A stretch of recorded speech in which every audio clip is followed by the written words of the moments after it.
outside counsel guidelines and industry, whatever client that we have is that we are either defending or working for in general, has a set of rules that they expect us to abide by. And we come into a legal services agreement with that company saying that, yes, we will honor your rules. They have stipulations about what they consider billable and not billable. In the case of something not being billable, they consider it kind of an overhead task. From Aderant, this is Studio A, the podcast that helps legal professionals like you stay on top of trends and solutions that keep your law firm thriving. Welcome to Studio A, powered by Aderant, your insightful legal tech podcast for all of the latest conversations shaping legal tech. In this episode, we are talking to the law firms, leaders at law firms who are shaping innovation. And today I have Director of Financial Services, Ms. Gwen Hess of Gordon, Rees, Scully, Mansukhani. How are you doing today? I'm doing well. Thanks for having me. I'm super excited to have you on this episode, and I love to get an opportunity to actually talk to law firms. I spend a lot of time talking to leaders at software companies, but now I get to talk to someone at a law firm. Yes. So, are you ready to get the party started? Let's go. Okay, let's go. Give us a brief history about GRSM and the industries that your firm works in. Yeah, founded in 1974, Stu Gordon, Don Rees in San Francisco. In 14, expanded to add the Scully and Mansukhani at the end of it. More than 100 practice areas. Yeah, very diverse, mostly insurance defense, so we're panel counsel.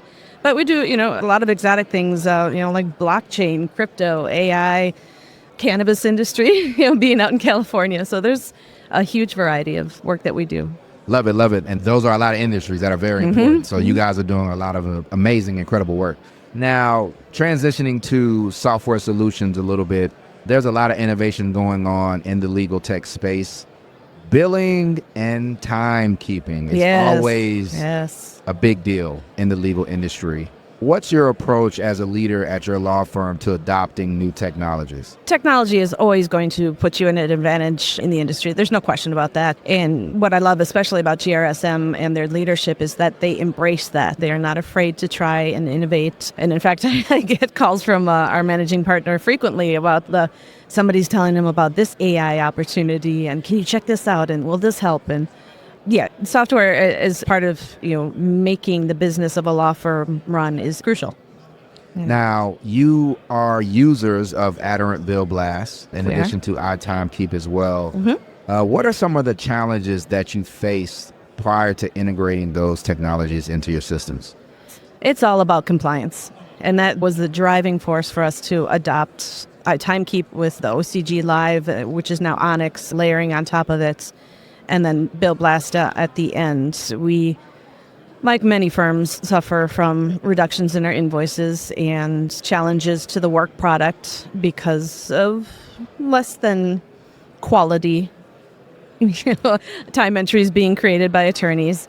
And the goal with using the software is at the point of entry to try and catch those as best as we possibly can. We never want to put a barrier in and say that, you can't put your time in, can't release your time because you messed up. So we're going to throw a bunch of warnings at you and try to get to be more mindful about compliance issues at the start and then move into the billing phase and then try to capture it one last time on the back end before it actually gets to the vendor. You mentioned outside counsel guidelines, OCGs, OCGs. Every time I talk to law firms, it's a dirty word. OCGs is the word that always comes up. Can you just talk about what that is for the general audience or people that may not be familiar with outside counsel guidelines? Yeah, okay, yeah. So the acronym, outside counsel guidelines and industry, whatever client that we have is that we are either defending or working for in general, has a set of rules that they expect us to abide by. And we come into a legal services agreement with that company saying that, yes, we will honor your rules. They have stipulations about what they consider billable and not billable. In the case of something not being billable, they consider it kind of an overhead task, a maintenance type of thing. Scheduling. your secretary can kind of do that. You shouldn't be billing time for that. Certain types of conversations that you're having with the case team internally, they might not consider a billable task. That's just kind of case management stuff and things that they don't think that they ought to be paying for. That's kind of a subjective argument between client and attorney, but in order to get the cases coming in the door, we do the best that we possibly can to adhere by those guidelines and keep the clients happy, keep the cases coming in and the checks rolling. What role did iTimekeep or adopting iTimekeep play in keeping the checks rolling? Oh, very big role. Absolutely, very big role. So 2 factors. I mentioned earlier about the compliance, having the OCG live, which is now being transitioned to Onyx, layering on top of it. So compliance at the start. The second factor in that decision-making for us was having real-time integration with the Aderant systems. We had migrated from another platform that we had to generically import. Sorry, that's a specific terminology, but we had to import the data from that system. If any changes needed to be made, you kind of had to cancel it and start all over again. It was very time-consuming and a tremendous strain on the system at the end of the month trying to just get that data in. So the real-time integration was very, very high priority on our side. Yeah.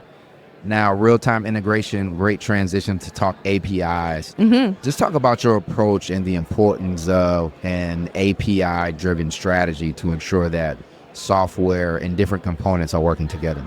Yeah, it's really the fastest, the easiest, the most accurate way to get your data into the system. Challenges we encounter with the current methodology is data integrity. You might have a matter that is no longer accepting new transactions, whether it be time or expenses, and there's no way to kind of get ahead of that, whereas an API can assist and say that, no, this is not going to work. The variety, too, is also really appealing to us. Frankly, this is brand new. We just literally upgraded to the 8.2.4 platform in February. So all of these APIs, it's like it's Christmas for us. We get to put them in place. Our first one that we're going to push out is probably new business intake. Very close second is the accounts payable and disbursements. And then we're looking at the employee integrations with our payroll software. So it's exciting. I'm looking forward to it. I'm looking forward to the stability and probably the speed. The speed. I think that's very important because in today's world, productivity and efficiency is definitely pivotal to any law firm success. That real time, I know it's a buzzword, but it is so important because everyone wants to know right here, right now, what's my numbers. Mm-hmm. And having that data in the system immediately is a huge advantage. As a leader at your organization, at your law firm, what's your approach to staying ahead of the curve and ensuring that you guys are able to stay up to speed with all of the innovation that's going on? You got to show up. You got to show up here at these conferences. ILTA's another big one. And really just be out there surveying what's available. We're finding out even in the last couple of days at this conference is being in touch with other firms and understanding their processes, how they're approaching it, what they use as their solutions. What is available isn't always visible. So, you kind of have to talk to people and see what's out there. Love it. Last question. What's your advice for law firms, legal professionals that are thinking about new solutions? I guess it's kind of echoing that same response, talk to other firms, talk to other people in similar roles. What are your experiences? What's worked? What hasn't? Don't be afraid, to say, I don't know. It's an answer. It's not a yes, it's a no. It's an I don't know. And, somebody might know better and take the help that can be offered. But you also have to be a little bit adventurous, a lot creative. Nothing is ever going to be a perfect fit for you. You can't walk out, pick something off the shelf that like you're at Target and say, okay, just plug it in, let's go. It never works that way. So creativity, flexibility, and then again, back to that very first observation about having buy-in from your firm, people that will stand behind you as you kind of take this adventure and go down that path. I love it. You guys are definitely going down the path. Thank you for joining us on Studio A. I'm interested to see where you all will be a year from now. So I would love for you to come back on to tell us about all of the projects. All my notes about Strident. I got high hopes. Thanks for stopping by, Gwen. All right, thank you. We have a new person sitting down in the seat. We have Miss Samantha Chopus. How are you doing today? I'm good. How are you? Doing great, doing great. You're doing some amazing things at GRSM. Tell us a little bit more about the role that you play at the law firm. So my title is Client Services Manager. I've been at the firm for 12 years, just about, which is my entire adult career. But, I've loved it. And I like the fact that they're able to consistently invest not only in their employees, but in technological advancements, which allows us to continue to grow and allows us to kind of maintain a really strong culture. My role specifically, like I mentioned, client service is a bit of a catch-all. So it sort of sounds like customer service to a degree, and it is. It's client-driven. So whenever there's a problem related to a client, whether it's compliance, whether it's an audit issue, or issues that come up as a result of doing an audit, we find ways to implement solutions to those problems using technology. Something that's been a topic of conversation at different conferences that I've attended is the remote work. Mm-hmm. So let's talk about that a little bit. What's your approach to remote work as it pertains to GRSM? So I'm pretty grateful that our firm has allowed us to utilize remote employees. It allows us to expand the pool of talent that we have access to. It allows us to get to know people in different locations. And so we end up having boots on the ground in other states, the same way we have over 80 offices. I think post-COVID, the ability for people to work hybrid or work remote has created a different type of work culture where we can prioritize our lives.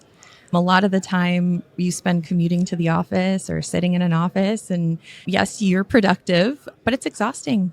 And it's a lot of time spent to and from your home, and being able to work remote while allowing you to work in a safe and comfortable space allows you to still live your life. You're not needing to prioritize work consistently over your life. And I think, especially for the millennial generation, I think we came out into the workforce expecting, to hit the ground running, and that we would be in offices, we would be living this corporate life. And we did for a number of years. And then you don't realize the burnout until you don't experience it anymore. Yep. So in addition to the talent that we're obviously able to utilize, and I've been able to hire an incredible team, most of which is remote at this point or hybrid, we're also able to still live our lives. I think that's an interesting point because the pandemic really shifted a lot of things around the legal industry, the world in general. And I also think it shifted a lot of things as it pertains to the ways law firms use technology. Mm-hmm. And as you know, AI is AI. It's the big topic of conversation across the legal industry. Personally, as a thought leader in this space, what are your thoughts on the way AI is rapidly advancing across the space? So with AI, we have technology at our fingertips every day. Everyone has their phone in their hand. There's ChatGPT. Everyone is able to work efficiently and to find information quickly. And AI solves a lot of problems. But AI isn't meant to replace people. And I think sometimes industries, even the legal industry, there's an expectation that there's AI for everything. There's AI for a lot of things. Doesn't mean that it solves every problem. It also doesn't mean that it solves the problem you need to solve, but it's a great tool and it's a great resource. I also think it's quite interesting because as much as my firm is super supportive of innovation and using the best technology, sometimes I do think that there's a bit of an expectation at the corporate level that we're just going to, immediately implement some version of AI and it will solve every problem. There will never be any issues. And it's essentially taking humans or timekeepers, for example, out of the equation. And to some degree, we want to make the timekeeping process as efficient and easy for those timekeepers. Mm-hmm. We want them to spend time actually working their cases. That's kind of the whole reason why we're here. But it shouldn't replace what they're actually doing. It has the ability to, but I think sometimes what's not seen is all of the work that's being done on the back end. So you have people like myself, people like our, financial systems department that are demoing various types of software and asking the hard questions from vendors. We're constantly communicating and trying to be transparent about what problems we're experiencing and going, hey, does this actually solve the problem that we're experiencing? Or is it, a smoke and mirrors show? So not only are we demoing lots of things, but we're also having these open discussions with lots of different vendors and building relationships where we can be early adopters or where we can be on a steering committee and kind of help with the product development piece as well. But once you've decided to move forward with some new version of technology and you think that it's the right decision for your firm, you got to go into testing. And then you have to find a really great pilot or control group that's really robust and is able to give honest feedback, both at the experience and user level and also at the support level. Because when those problems continue to happen, even after you've spent a year testing and rolling everything out and fully migrating over to something new and you've established your best practices, people will still have questions. And they should still have questions. And if AI is meant to consistently evolve, there will always be more questions. Yep. So I think the way that we've been able to sustain that is not only having a really strong training team and having really qualified people on the back end, but also having ongoing support that is available to timekeepers in real time. They can ask questions. They can interface your computer and see exactly what's going on. And we're able to kind of help guide them in the right direction. And at the end of the day, like I said, AI is really meant to be a tool to help guide them in the right direction. And we want them to be able to optimize those tools as much as possible. But they're still an important part of the story. Love it, love it, love it. You mentioned timekeepers a few times. Let's talk about timekeepers just in general, that role. I think that's a role that they don't necessarily get the credit that they deserve because they are the driving force behind the law firm actually earning the revenue. Right. You have to keep track of the time. Why is timekeeping so important to law firms? I mean, it's how we track our work. It's how we bill our clients. It's how we're paid. It's the official financial portion of the work product that's being done. And it's what keeps our firm afloat. I think it also gives a lot of insight and transparency to our clients. And they deserve that.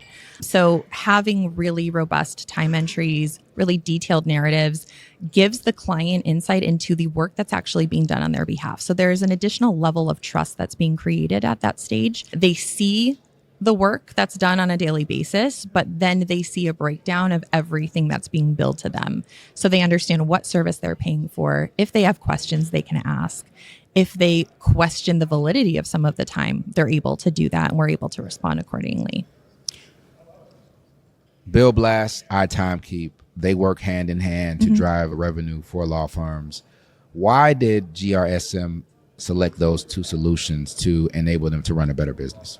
So there's actually two separate ways of looking at this. Okay. So we opted to go to iTimekeep mostly for the guideline compliance portion. So iTimekeep is wonderful. It's super user-friendly. Drafting a time card is really simple.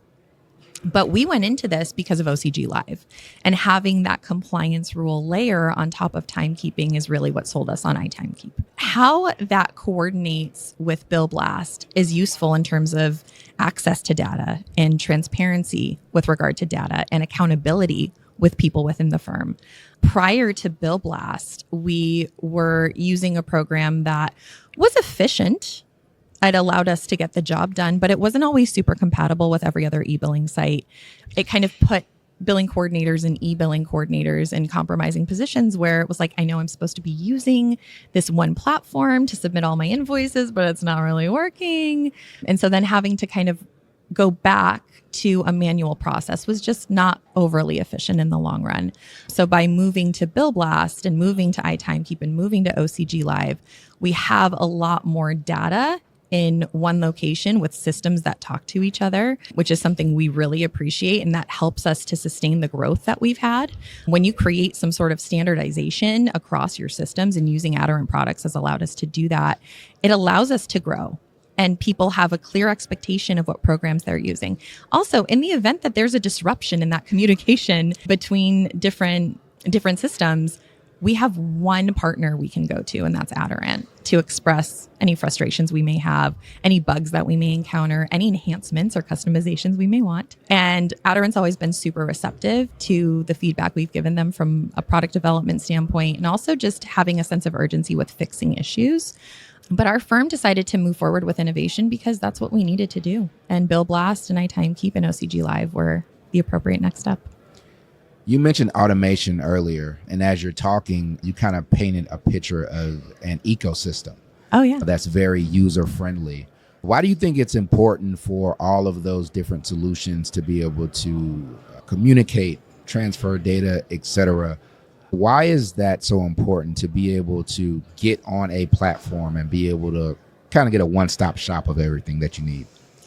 Well, like I mentioned, having one partner that we can work with where we can address multiple problems and not only individual system related issues, but also how they communicate with each other, being able to go to Aderant and say, okay, I have a problem with this. I have a problem with this. This doesn't seem to be operating the way that I thought it would. And so with all of those additional issues, maybe there's some disturbances in the communication between the systems and how they talk to one another. But I do want to point out the efficiency side of things, because at the end of the day, we are trying to capitalize on innovation because we want things to be easy for our attorneys. When we demo things, when we beta test products, we're constantly looking at the user experience. Sure, we want to make sure that it's useful on the back end and it gives us the insight into the data that we need and the reporting capabilities that we're looking for. But at the end of the day, we're not the ones using it. We want to make sure that the people that are expected to use these programs don't feel discouraged, that they feel supported, that they can not only utilize a new software program that is helping them, like we talked about with AI and different compliance rules, but it also fosters an additional layer of trust between the attorneys and the administrative support staff. So if we're there to constantly guide them and give them support and train them and give them best practices, they feel a little bit more empowered, I'd say. And you get a lot more buy-in from the partnership if your attorneys feel supported and your admin team feels equally supported. Love that. Last question before we wrap. Things are moving very fast. What's your opinion on, or your thoughts on where things are going as it pertains to technology and the way law firms are integrating these new solutions? I mean, that's the future. The legal industry is known for having some archaic practices, but that doesn't really promote growth. And one thing you also have to be careful about is when you grow, make sure that you're staying as standardized as possible and you're doing as much onboarding and training as you possibly can. And you have a solid, supportive financial systems group and a solid client services group and people who can answer questions and kind of hold these attorneys and offices' hands through this process. As far as the role that technology plays in all of this, having that one-stop shop just makes things easier. If the goal is to have a centralized environment that people can operate in efficiently on both sides, both the user side and on the back end, then who wouldn't want that? And it's pretty nice that Gordon, Rees, Scully, Mansukhani has allowed us to capitalize on technology. There are obviously lots of problems that are still out there that we're trying to solve, but at least we're in a really good place where we have a strong foundation of knowing what those problems are and trying to anticipate future problems and being able to solve them. And like I said, leverage some of the programs that we're currently using and then some of the end-to-end compliance stuff that you guys are coming out with. Well, Samantha, it's truly been a pleasure to have you on today's episode. Would love for you to come back and share more about the amazing journey that GRSM is going on. I'd love to. Thank you. I'm going to hold you to it. Yeah, absolutely. Anytime. I do not shy away from questions. I think rocking the boat is sometimes a good thing. Yep. It's how you foster change. Yep. And I'm happy to be that type of person at GNR. And I'm also happy to feel that support from Aderant. Those are the type of conversations that we love to have on Studio A. Thanks, Samantha. That was Samantha Chopus from GRSM, providing us with an incredible conversation about everything that's going on at her law firm. You're tuned in to Studio A, your insightful podcast for the latest conversations shaping legal tech. You can check us out on all major streaming platforms. Thank you for tuning in to Studio A.